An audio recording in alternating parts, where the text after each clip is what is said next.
অসুস্থ দাতালকে উদ্ধারে সাড়া নেই বন দফতরের। এবার ঝাড়গ্রামে বাঁধল দুই দাতালের লড়াই।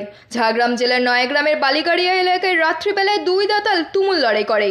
লড়াই চলাকালীন একটি দাঁতাল হাতি পাশে থাকা একটি ডোবাতে পড়ে যায়। সকালে দাতালটিকে অসুস্থ অবস্থায় দেখে উদ্ধারের চেষ্টা চালায় গ্রামবাসীরা, কিন্তু তাদের চেষ্টা বিফলে যায়। অবশেষে বন দফতরকে খবর দেওয়া হয়, যদিও এখনো পর্যন্ত বন দফতর এসে অসুস্থ হাতিটিকে ডোবা থেকে বের করার কোনো ব্যবস্থা নেয়নি।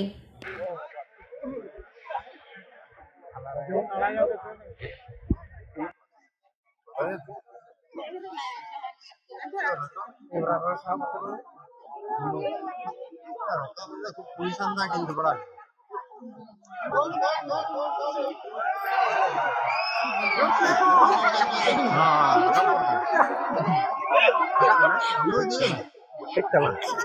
जगह लड़ा